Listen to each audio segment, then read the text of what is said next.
Hello guys, welcome to the session. This is your दोस्त and host Vishal sir. कैसे हैं आप सभी लोग? I hope all of you are good and doing well. आप सबकी प्रिपरेशन बहुत अच्छे से चल रही होगी। And from last many days I was not able to take classes because of my PG work. तो अब मैं क्या करने वाला हूँ, आपकी कंटिन्यूस रेगुलर क्लासेस लेने वाला हूँ। और ये जो मोस्ट इम्पोर्टेंट 100 क्वेश्चंस की सीरीज है, इसको मैं बहुत ही जल्द कंप्लीट करने वाला हूँ। तो हमारा जो नेक्स्ट टॉपिक है वो है हमारा थ्रोटलिंग प्रोसेस। काफ़ी इंपॉर्टेंट टॉपिक है फ्रॉम थर्मोडायनेमिक्स सब्जेक्ट। और इस थ्रोटलिंग प्रोसेस से बहुत सारे क्वेश्चंस आपके एग्जामिनेशन में पूछे जाते हैं। तो आइए जानते हैं थ्रोटलिंग प्रोसेस के बारे में, और इसके रिगार्डिंग जितना डिटेल में हो सकता है मैं उतना डिटेल में जाने का प्रयास करूंगा। ठीक है, चलिए गाइस, तो स्टार्ट करते हैं सेशन को। चलिए, तो सभी लोग देखिएगा, आज हम बात करने वाले हैं थ्रोटलिंग प्रोसेस की।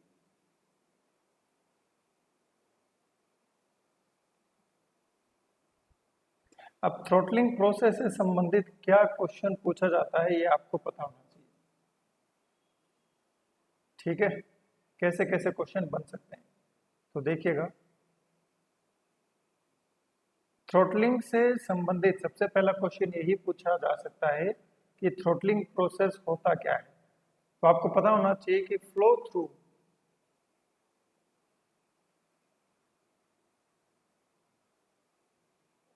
अगर हम बात करें flow through partially open wall,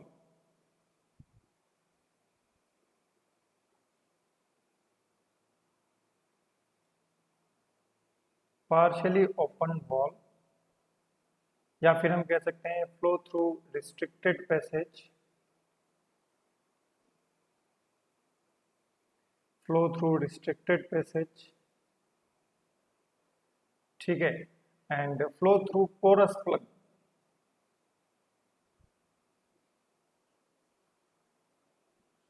ये जितने भी आपके फ्लो होते हैं, इन फ्लो के ड्यूरिंग जो प्रोसेस होता है उस प्रोसेस को हम कहते हैं थ्रोटलिंग प्रोसेस। अब पार्शियली ओपन वॉल का एग्जांपल क्या होता है? जैसे कि आपके घर के अंदर टैप है, नल का है, उसको आप कंप्लीटली मत खोलिए, उसका आप पार्शियली ओपन कीजिए। तो जब पार्शियली ओपन करोगे, उस पार्शियली ओपन वॉल के थ्रू जो फ्लो हो रहा होगा उसे हम क्या कहेंगे? थ्रोटलिंग प्रोसेस कहेंगे।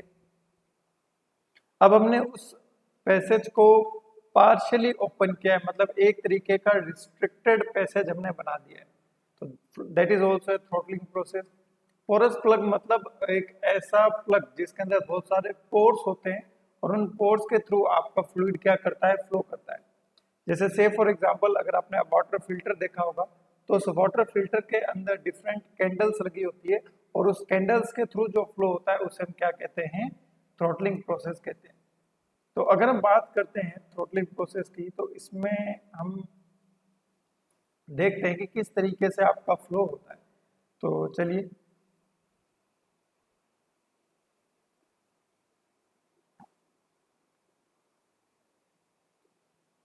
ज्यादा बड़ा हो गया ये तो।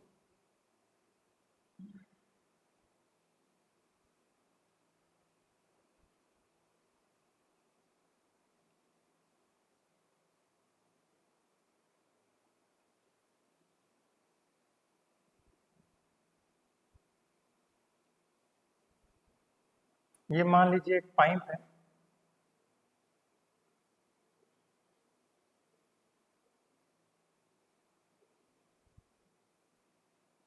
एक सेकंड, ये रब नहीं होगा।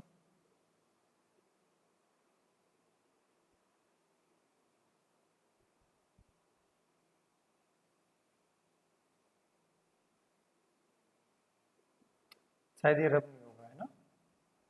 चलिए, कोई बात नहीं, रहने दीजिए।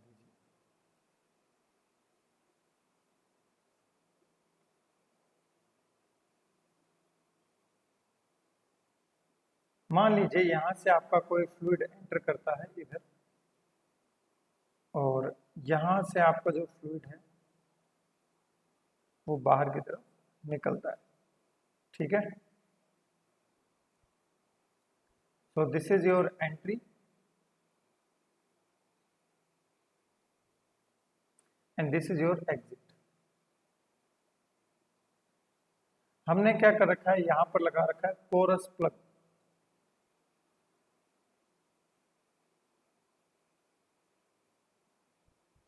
पोरस प्लग में क्या होता है, छोटे छोटे पोर्स होते हैं।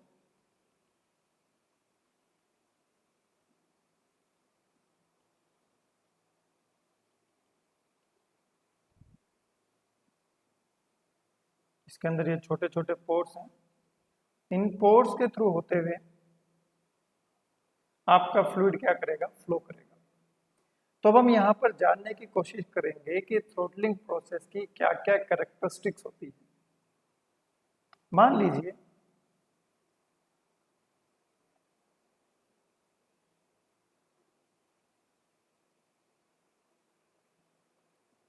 यहां से आपका जो फ्लूइड है वो अंदर की तरफ एंटर करता है। ठीक है, ये फ्लूइड है, अंदर की तरफ एंटर करता है। जब ये फ्लूइड अंदर की तरफ एंटर करता है तो यहाँ पे आप देखेंगे, यहाँ पे फ्लूइड के फ्लो में कोई भी रिस्ट्रिक्शन नहीं है। इस क्रॉस सेक्शनल एरिया में जो आपका फ्लूइड फ्लो कर रहा है उसके रास्ते में कोई भी नहीं है। लेकिन जैसे ही वो थ्रोटलिंग प्लग के पोरस प्लग के अंदर एंटर करता है, जैसे ही पोरस प्लग के अंदर वो एंटर करेगा, उस केस में क्या होगा, वो पोरस प्लग के पोर्स के थ्रू होते हुए फ्लो करेगा। पोरस प्लग के पोर्स के थ्रू होते हुए फ्लो करेगा। तो पहले तो फ्लूइड फ्लो में कोई रिस्ट्रिक्शन नहीं था। जैसे ही वो पोरस प्लग के अंदर एंटर करता है, रिस्ट्रिक्शन आना शुरू हो जाता है। और जब भी रिस्ट्रिक्शन आना शुरू हो जाता है, so there will be a friction between the two molecules of the fluid। Fluid के मॉलिक्यूल्स के बीच में फ्रिक्शन पिक्चर में आ जाएगा। और जैसे ही फ्लूइड्स के मॉलिक्यूल्स के बीच में फ्रिक्शन पिक्चर में आ जाएगा, तो हम कह सकते हैं because of the friction, because of the friction, friction के कारण क्या होगा, ये प्रोसेस आपका हो जाएगा इररिवर्सिबल। तो थ्रोटलिंग प्रोसेस एक तरीके का आपका इररिवर्सिबल प्रोसेस होता है। कैसा प्रोसेस होता है, इररिवर्सिबल प्रोसेस होता है। Very good. नेक्स्ट जी, ये पोरस प्लग की जो लेंथ होती है ना, ये बहुत ही छोटी होती है, काफी छोटा होता है। मतलब आपका अगर हम माने तो 1 से 2.5 सेंटीमीटर तक का ये लगभग होता है। पोरस प्लग की इतनी छोटी लेंथ होने के कारण इसके थ्रू जब फ्लूइड फ्लो करता है, उसको हीट ट्रांसफर करने का चांस नहीं मिलता है। ध्यान से समझिएगा मेरी बात। जब आपका ये जो फ्लूइड है ये पोरस प्लग के थ्रू होता हुआ फ्लो करेगा, ठीक है, पोरस प्लग के थ्रू होता हुआ जब ये फ्लो करेगा, तो उस केस में हीट ट्रांसफर होने के लिए इसको चांस नहीं मिलेगा। और ये इतना फास्ट फ्लो करेगा कि इसकी जो डिस्टेंस है पोरस प्लग की, वो बहुत ही जल्दी कवर कर लेगा। क्योंकि पोरस प्लग की डिस्टेंस काफी कम होती है, तो time taken by the fluid to pass through the porous plug is very very small. तो जब पोरस प्लग के थ्रू फ्लूइड पास होगा and the time taken by the fluid is very very less, so there will be no heat transfer takes place between the fluid and the surrounding through the porous plug। तो जब fluid को heat transfer करने का मौका नहीं मिलेगा, then we can say that this throttling process is also an adiabatic process। Throttling process आपका कैसा होगा, एडियाबेटिक प्रोसेस होगा। So basically throttling process is an irreversible adiabatic process। Last की 2 क्लासेस अगर आपने देखी हो एंट्रोपी वाली, irreversible adiabatic process, irreversible adiabatic process, तो उसमें हमने देखा था कि जो हमारा irreversible adiabatic process होता है, इन irreversible adiabatic process what will happen, irreversible adiabatic process में क्या होता है, irreversible adiabatic process में entropy of the system will be increases. हमारे जो सिस्टम की जो एंट्रोपी होती है वो इंक्रीज होती है।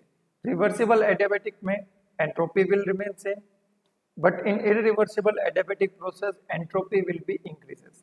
तो ये एक तरीके का irreversible adiabatic process होता है। अब आप यहाँ देखेंगे ड्यूरिंग द थ्रॉटलिंग प्रोसेस ना ही कोई हीट ट्रांसफर हो रहा है ना ही कोई वर्क ट्रांसफर हो रहा है, so del Q is equals to 0, ना ही कोई वर्क ट्रांसफर हो रहा है, delta W is equal to 0, change in potential energy is also 0. It means Z1 is approximately equals to Z2. Change in kinetic energy of the fluid is also equals to 0. It means C1 is approximately equal to C2. तो अगर मैं ये सारी assumption लेके यहाँ पे steady flow energy equation लगाता हूँ, so what is my steady flow energy equation? मेरी स्टडी फ्लो एनर्जी इक्वेशन है H1 plus C1 square divided by 2000 plus Z1 divided by 1000,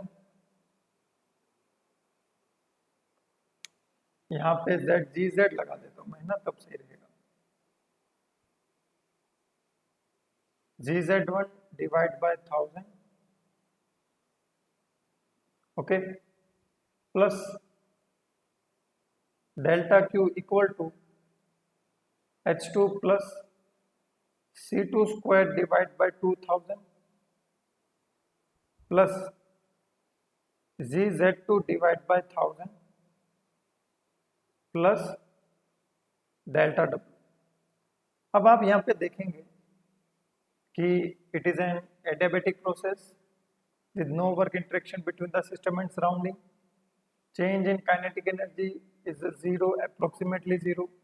Change in potential energy is negligible. So we can say that H1 is equal to H2. H1 is equal to H2. What does it mean? It means throttling process is an isenthalpic process. Throttling process कैसा है आपका? Isenthalpic process है, isenthalpic process, और we can say that constant enthalpy process. Constant enthalpy process, इस process में चाहे आपका fluid कैसा हो, चाहे आइडियल गैस हो चाहे आपका रियल गैस हो, enthalpy of the fluid, enthalpy of the system will remain same. अब देखिएगा यहां पे बड़ी कंफ्यूजन होती है। देखिए अगर हम बात करते हैं फ्लूइड्स की, चलो यहां पे लेता हूं, यही लेता हूं,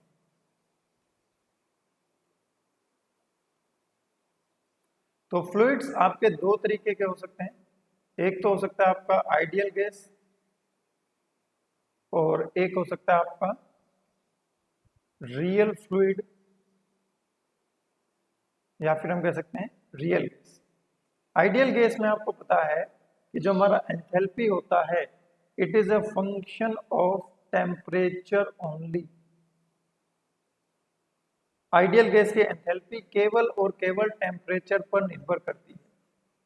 किस पर निर्भर करती है? टेम्परेचर पर निर्भर करती है। Now if enthalpy is constant तो टेम्परेचर भी उसका क्या रहेगा? कांस्टेंट रहेगा, and this is valid for ideal gas only.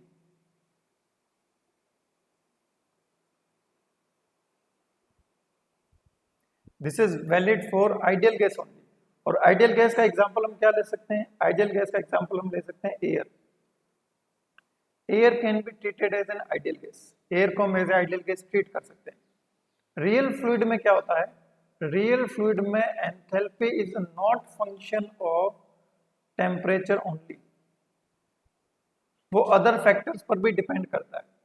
और जब अदर फैक्टर्स पर डिपेंड करता है तो if enthalpy is constant it does not imply that temperature will be constant. Temperature आपका कांस्टेंट नहीं रहेगा, ठीक है। फॉर एग्जांपल रेफ्रिजरेंट,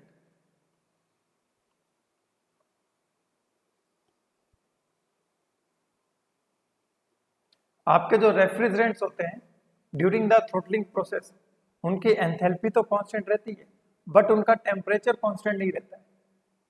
अब देखिएगा यहाँ पे कब टेम्परेचर इंक्रीज होगा, कब टेम्परेचर डिक्रीज होगा, यहाँ पर आइए, यहाँ पर आप जरा सा गौर फरमाइए। गौर क्या फरमाइए, जब फ्लूइड आपका यहाँ पर एंटर कर रहा था, यहाँ पे तो कोई फ्रिक्शन पिक्चर में नहीं था, लेकिन जब आपका फ्लूइड थ्रोटलिंग प्रोसेस में पोरस प्लग के थ्रू फ्लो करेगा, तो जब पोरस प्लग के थ्रू फ्लो करेगा then what will happen, porous plug के थ्रू फ्लो करेगा then what will happen, there will be restriction of flow, due to restriction of flow friction will come into the picture, and when will friction come into the picture, irreversible process. तो जब यहाँ पे due to friction restriction होगा और इसके through जब fluid बाहर निकलेगा, because of that friction some energy will be loss, because of that loss in energy the pressure of the fluid will be decreases। तो थ्रोटलिंग प्रोसेस में हमेशा जो प्रेशर होता है वो डिक्रीज होता है, pressure will be decreases. Throttling process में हमेशा प्रेशर क्या होता है, ड्रॉप होता है। क्या ये बात सबको समझ में आई? अब अगर हम थ्रोटलिंग प्रोसेस को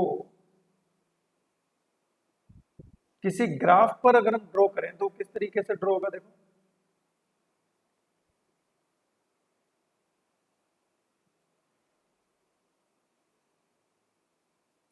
देखिए, मान लीजिए आपका थ्रोटलिंग प्रोसेस है,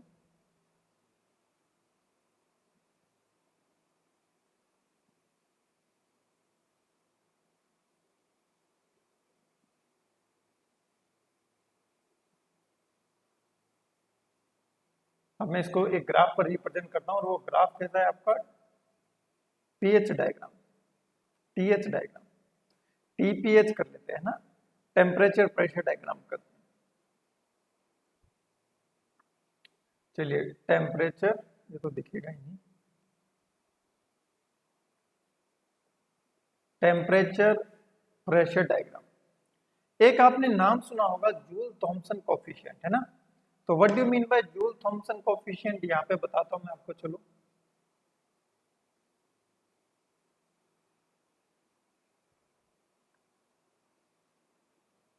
जूल थॉमसन कोफिशिएंट,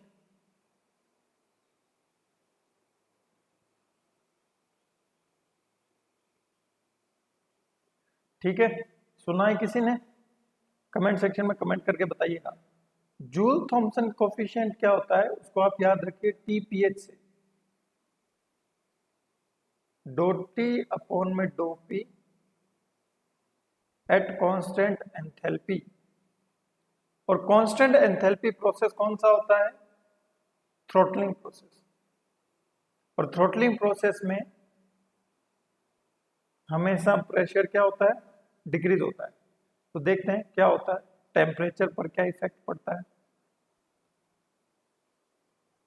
तो ड्यूरिंग थ्रोटलिंग प्रोसेस में आराम से बढ़ा रहा हूं, बिल्कुल एकदम जीरो लेवल से, एंथैल्पी आपकी कांस्टेंट होती है और प्रेशर आपका डिक्रीज होता है।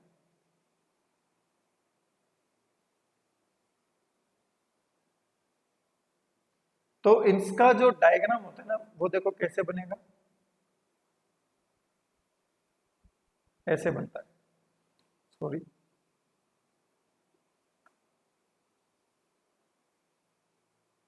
ऐसे।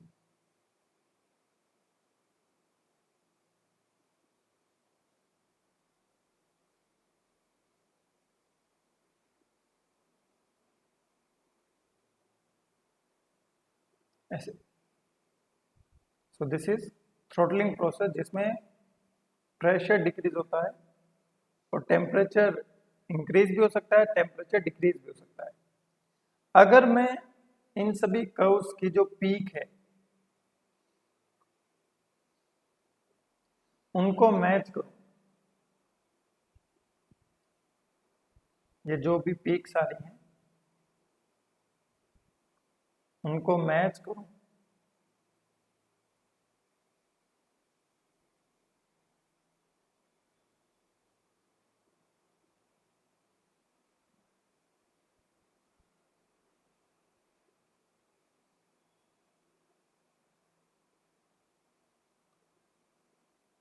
तो मुझे कुछ इस तरीके का कर्व देखने को मिलेगा। ठीक है, ये मैंने पीक्स को क्या कर दिया, मैच कर दिया। यहाँ पे कुछ H1 एंथैल्पी है, इट इज कांस्टेंट। यहाँ पे कुछ H2 एंथैल्पी है, इट इज कांस्टेंट। यहाँ पे कोई H3 एंथैल्पी है, इट इज कांस्टेंट। तो ध्यान से समझिएगा प्रोसेस में हुआ क्या है। मैंने कोई पर्टिकुलर एंथैल्पी पर फ्लूइड को भेजा, ठीक है, एक पर्टिकुलर एंथैल्पी पर फ्लूइड को मैंने भेजा। During the throttling process enthalpy will remain constant, pressure decrease हुआ और मुझे ऐसा ग्राफ मिला। फिर मैंने एंथैल्पी चेंज कर दी, एंथैल्पी इंक्रीज कर दी। तो एंथैल्पी इंक्रीज करूंगा तो ये ग्राफ ऊपर की तरफ शिफ्ट हो जाएगा। फिर मैंने नेक्स्ट एंथैल्पी पर ये ड्रॉ किया, तो मुझे कुछ ऐसा ग्राफ मिला। तो इन सभी ग्राफ का जब मैं नेचर देखूंगा और इनके जब पीक्स को मैं आपस में मिलाऊंगा, इन सब का ग्राफ का अगर मैं नेचर देखता हूँ और उनकी पीक्स को आपस में मिलाता हूँ, तो मुझे कर्व मिलता है जो कि आगे जाके टेम्परेचर वाली जो एक्सिस होती है ना, ऐसे उसको इंटरसेक्ट कर देता है। ये जो कर्व होगा ना, ये टेम्परेचर वाली एक्सिस की तरफ इंक्लाइंड है। तो आगे जाने पर क्या होगा, आगे जाने पर ये जो व्हाइट वाला जो आपको नजर आ रहा है ना, व्हाइट वाला, ये व्हाइट वाला क्या करेगा, इस टेम्परेचर एक्सिस को जाके इंटरसेक्ट कर देगा। ये व्हाइट वाला कर्व अगर आप इसको पूरा बड़ा ड्रॉ करते हो तो, ठीक है। ये जो टेम्परेचर होता है, इस टेम्परेचर को हम बोलते हैं inversion temperature, inversion temperature, inversion temperature. जब ये यहाँ पे जाके इंटरसेक्ट करेगा तो आपको मिलेगा maximum inversion temperature. All of you are agree?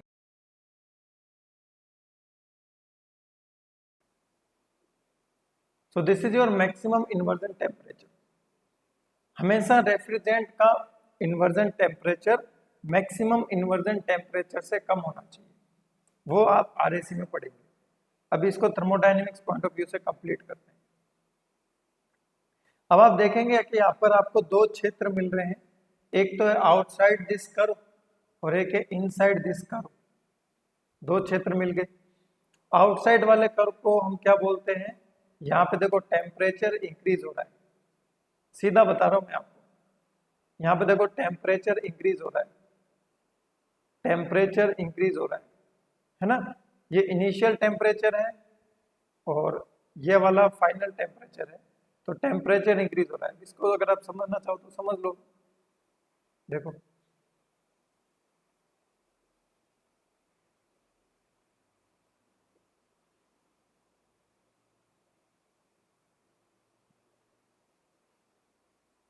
this is inside the inversion curve, this is outside the inversion curve.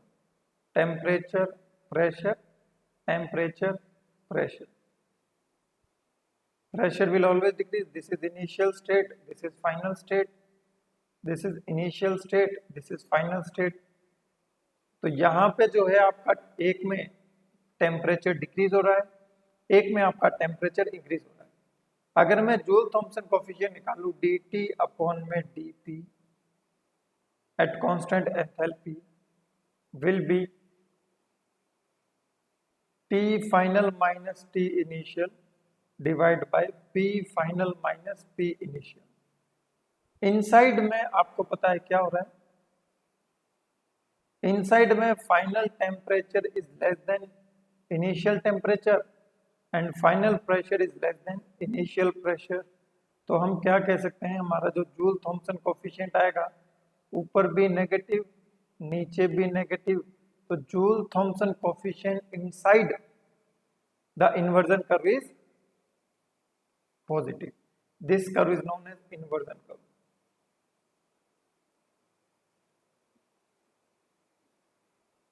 कैसा कर्व, इन्वर्जन कर्व। अगर हम आउटसाइड देखें जूल थॉम्सन कोफिशिएंट को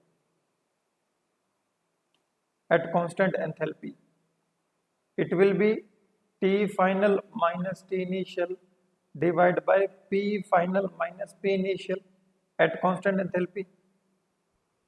Now see, outside the curve क्या हो रहा है, outside the curve, curve के बाहर की तरफ final temperature is greater than initial temperature and final pressure is less than of initial pressure।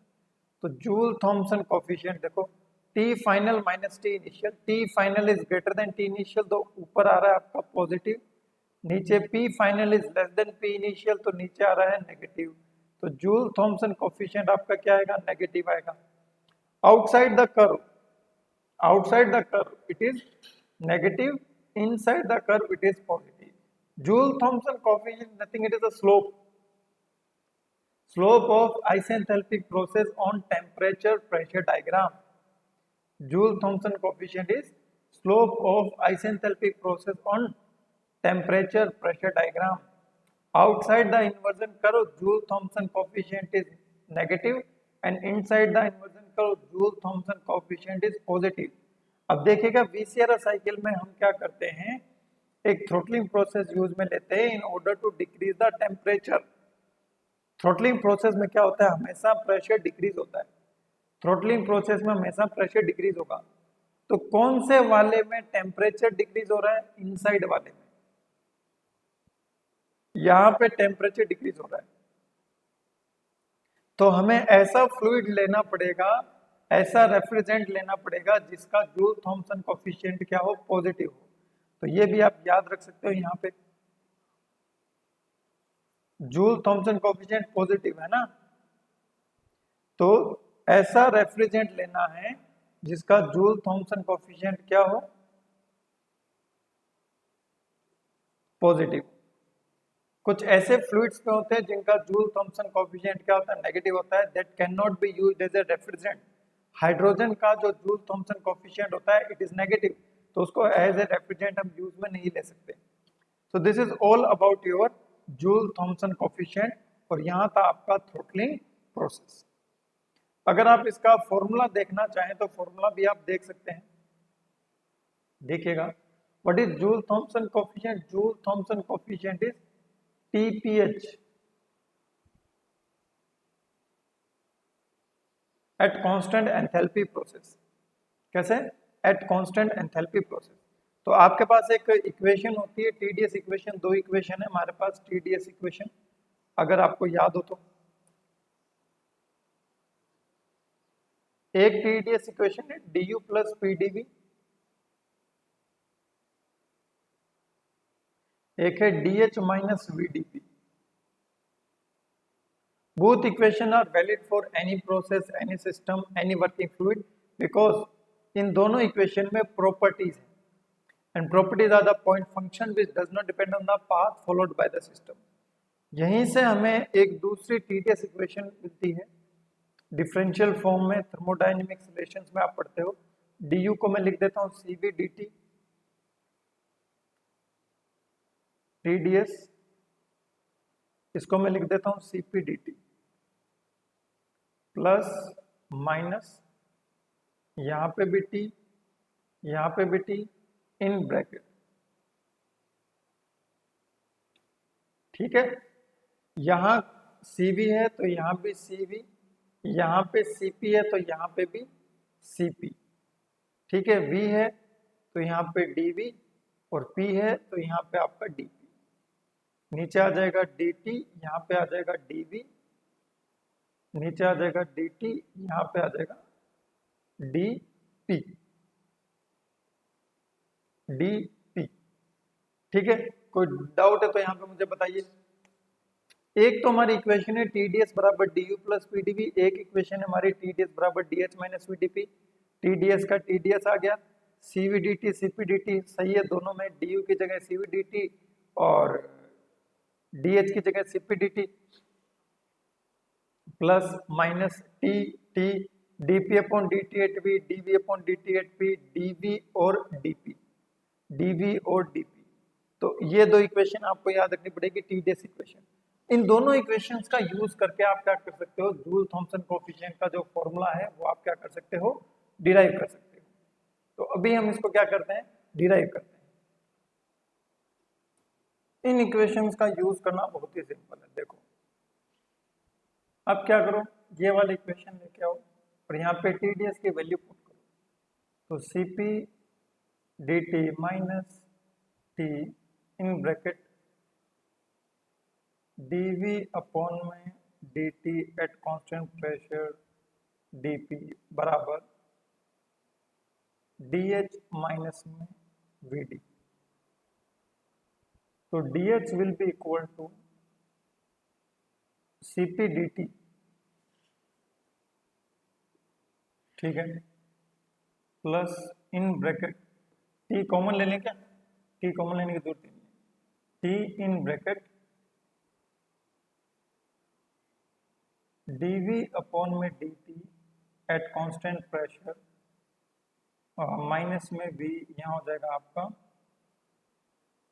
dP। Now for throttling process,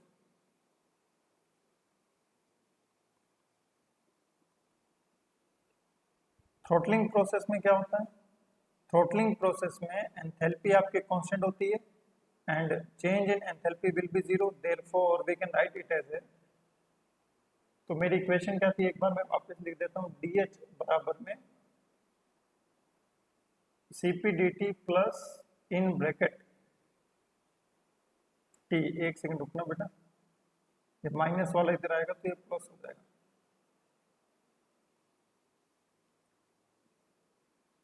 T dV upon में dt at constant pressure plus का V, ये dP, so change in enthalpy zero during the throttling process, it will be Cp dt plus T dV upon में dt at constant pressure plus का V, और ये dP, कुछ गड़बड़ हुआ है मुझे ऐसा लग रहा है, DH माइनस में VDP, तो वहां जाएगा माइनस का, तो ये T माइनस का है, V प्लस का है, कि T वाला माइनस का टर्म है और ये V प्लस वाला टर्म है, ठीक है। अपने को चाहिए TPH, तो CP DT equal to V इधर आ जाएगा प्लस का T in bracket dV upon में dt at constant pressure dP, T plus का हो जाएगा, V माइनस का हो जाएगा, ये गड़बड़ हो रही है, आराम से करते हैं, तो ये हो जाएगा आपका T dV अपॉन में dt at constant pressure minus का V dP, dP को इधर भेज दो, तो दो T अपॉन में दो P at constant enthalpy which is equals to Joule Thomson coefficient is equals to 1 divided by Cp in bracket T, यहाँ आएगा dV अपॉन में dt at constant pressure minus का V, तो भैया ये आपको याद रखना है यहाँ पे, ठीक है।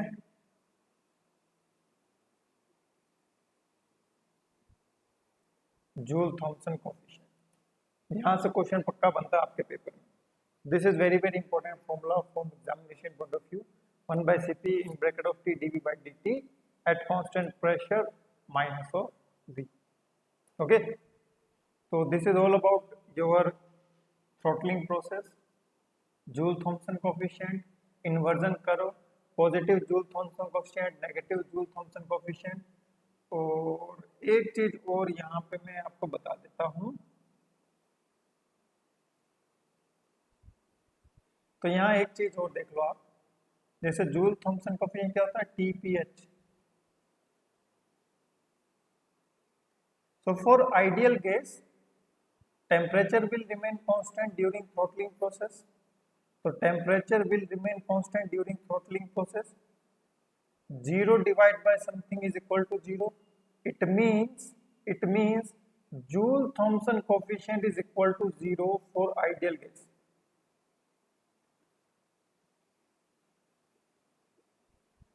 आइडियल गैस का जूल थॉमसन कोएफिशिएंट क्या होता है, 0 होता है, so I try to cover all aspects of this Joule Thomson coefficient, okay, throttling process क्या क्या इसकी कैरेक्टरिस्टिक्स होती है, इरिवर्सिबल एडियाबैटिक प्रोसेस होता है, आइसेंथैल्पिक प्रोसेस होता है, pressure drop will always takes place, entropy will be increases, जी हाँ, थ्रॉटलिंग प्रोसेस एक एडियाबेटिक प्रोसेस होता है, बट ये इरिवर्सिबल एडियाबेटिक प्रोसेस होता है। ओके, सो आई होप आपको ये जो भी चीजें थी रिगार्डिंग द थ्रॉटलिंग प्रोसेस आपको समझ में आई होगी। नेक्स्ट टॉपिक कौन सा लेना है आप कमेंट सेक्शन में जरूर कमेंट करके बताइएगा। 2 टॉपिक मैंने ब्रॉडली यहाँ पर कवर कर लिए। वैसे देखा जाए तो इन 2 टॉपिक्स में 2 टॉपिक से भी ज्यादा हमने पढ़ लिए हैं। जैसे एंट्रोपी की अगर हमने बात की थी तो एंट्रोपी जनरेशन वगैरह सारी चीजें हमने वहाँ पढ़ी थी। तो it is not just like that कि एक टॉपिक में केवल एक ही टॉपिक का डिस्कशन हो रहा है। जैसे यहाँ पे थ्रॉटलिंग प्रोसेस की अगर हमने यहाँ पे बात की है तो इन्वर्जन कर्व का भी मैंने यहाँ पर पॉइंट पिक कर लिया है, और थ्रॉटलिंग प्रोसेस और इन्वर्जन कर्व से जो आपका जूल थॉम्सन कोफिशिएंट आता है तीसरा टॉपिक, वो भी मैंने यहाँ पे टच कर लिया है। और थर्मोडायनेमिक्स जो आपके रिलेशनशिप्स है वहां से हम किस तरीके से जूल थॉम्सन कोफिशिएंट को कैलकुलेट कर सकते हैं, वो भी चीजें हमने यहाँ पे क्या कर ली है, कलेक्ट कर लिया, और एक तरीके से हमने उसका क्या कर लिया, प्रॉपर रिवीजन कर लिया। And I am damn sure कि इस क्लास से, ये जो मैं क्लासेस ले रहा हूँ आपकी 100 मोस्ट इम्पोर्टेंट टॉपिक्स क्लास, यहाँ से क्वेश्चन 101% बनने वाला है। सो स्टे ट्यून गाइस, मिलेंगे हमारे नेक्स्ट सेशन में। तब तक के लिए guys bye bye, take love you all, जय हिंद, जय भारत।